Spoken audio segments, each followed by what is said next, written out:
The story of Little Red Riding Hood. Well, as I told you last night, the last time I saw Little Red Riding Hood, she was wearing a wolfskin coat. And I'll tell you how she got into possession of that. It so happened that Little Red Riding Hood had a sick grandma. Well, that part of the story, as you know, is true. But what's all this about her father being a woodcutter? I know for a fact that he wasn't. He used to make coffins for the mafia. The only cutting he did was of people's throats down dark alleys. And the only wood he used to hack up with his axe would be to weight their bodies down in concrete swimsuits. But that's another story. Anyway, Red Riding Hood had been ordered by her mum to go and see her sick granny, when she'd really rather be going down to the local gym to practice her wrestling holds with Snow White and Cinderella. And then they'd all go and chat up the local rugby team. But instead, Little Red Riding Hood went off through the forest. "Now remember, Red Riding Hood," said her mother, "there's a big bad wolf out in the forest. You know what happened to the 3 little pigs, don't you?" By the way, all this stuff about a red coat and a red hood is rubbish. They really called her Red Riding Hood because she used to wear a hooded cloak, that's for sure, hence the hood part. But the red part came because she always wore makeup like a vampire and had enormous pointed... Her face looked like an elephant's that had been squashed into a jam donut. Anyway, Red Riding Hood took the basket full of goodies, and 1940s film DVDs, and the odd pack of cigs to her grandma's. She was walking through the forest when... But I'm getting ahead of myself. Meanwhile, in Grandma's cottage, poor old Granny was in bed. She wasn't really that ill. She just had a dodgy Indian takeaway the night before and was running backwards and forwards to the lavatory so much that she couldn't put the oven on. Anyway, she heard a knock at the door and went downstairs to answer it. Who should be waiting at the door but the big bad wolf himself? You see, the wolf had heard that Red Riding Hood would be passing through the forest with the basket of food, DVDs, cigs, and probably a couple of bottles of gin as well.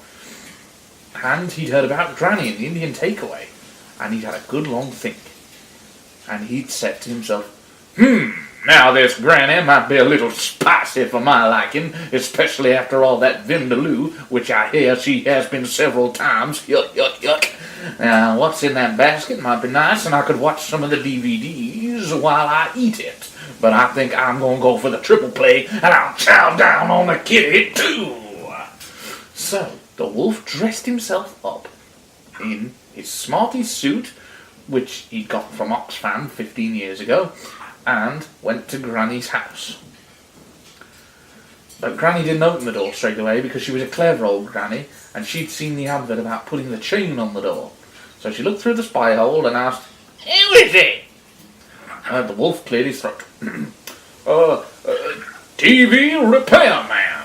I haven't got a telly. There's no but rubbish on these days. Pizza delivery. I haven't had pizza in years. It gives me the wild Easter bunny. The Easter bunny? Oh, this I'll have to see. She opened the door, and the wolf leapt and got a clunk right between the eyes from Granny's cricket bat. She grabbed him by his front legs and dragged him through the door. Easter bunny, eh? We'll see about that, matey. And she dragged him into the living room and sellotaped him to the sofa. The wolf was so cross he bit 3 lumps out of it before Granny thumped him again. And she said, "Now then, what's the big idea of knocking on old ladies' doors, pretending to be a pizza delivery man, a TV repairman, and the Easter bunny?"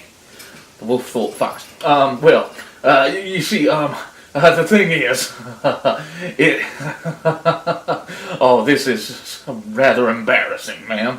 I was really intending to surprise my grandmother. It is her birthday today, and I was going to surprise her with a present.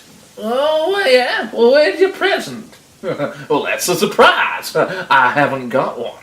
Oh, very good, said Grandma, warming to the wolf and putting on the kettle. And your grandma, where does she live? Where do you all come from? My family, said the wolf, are all from Hungary. And he ate her in one big swallow. Oh, man, said the wolf, I need a glass of water. And he drank all the water in the washing up bowl. Then he settled down in Granny's best chair and switched the radio on. Unfortunately, the dial was jammed onto Radio 3, so the wolf was asleep in moments. But he hadn't been asleep long when there was another knock at the door. Oh, damn, it must be the kid. Who is it? Shouted the wolf in his best grandma voice. How do you feel?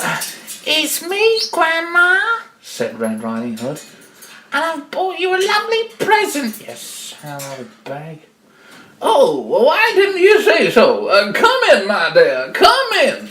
What's that, Granny? You don't sound funny. I said, come in, you silly old... That's more like it, said Red Riding Hood, and opened the door. And in she came, with the basket and all. I thought you were in bed, Grandma, said Little Red Riding Hood. I was, my dear, said the wolf, but there was a slight accident and my sheets are in the wash. Oh, I'm sorry, said Little Red Riding Hood. Grandma, what big eyes you've got. All the better to see you with, my dear, said the wolf. Now tell me, what have you been up to? Well, said Little Red Riding Hood, who'd recognised the wolf, although he didn't know that. I bought myself a lovely new pair of trousers on your credit card. Oh, that's nice. You what? I don't have a credit card, my dear. You must have me confused with somebody else. I suppose I must have, said Red Riding Hood stupidly. But, Grandma, what big ears you have. All the better to hear you tell me some more lies, child. To hear the radio, said the wolf. Yeah, I suppose so, said Little Red Riding Hood, but you really ought to get it fixed, Granny. And Grandma, you've got the most enormous false teeth these days, and your breath smells like Indian takeaway. Don't worry about my breath, roared the wolf, who couldn't take it anymore. I'll floss with the shoelaces you bought on my credit card. And with that, he ate Little Red Riding Hood and everything in the basket as well. Said the wolf. Man, that was tasty. Unfortunately, he had a slight problem. He was now so full he couldn't get out of the door. He heaved, he pushed, he pulled, he scrooged, he scrabbled, and he scrooged a bit more. And that was how Red Riding Hood's father found him when he came round with a Magnum 44. Well, he didn't waste any time. He blew the wolf in half. Fortunately, he'd got round pretty quick, so Granny and Little Red Riding Hood were still alive, if a little bit battle-scarred. As for the wolf, well, all that was left of him was his skin after that, and Red Riding Hood had it made into a coat to show off to all the rugby team. And when Giles and Wilfrid and Ronson and Flotsam and Jetsam and all the other lads saw it, they all said, I say, Red Riding Hood, what a vetting coat that is, what? Love to scrum down with you on the 5-metre line. What any time it'll be. And I'd love to tell you the rest of the story, but I'm afraid it's too rude even for your delicate ears, my dearest beloveds. Next time, I'll tell you the story of what really happened with Jack and the Beanstalk. But that's another time. Oh, by the way, if you wondered what happened to the basket, well, it was never found, but who cares about that? I don't.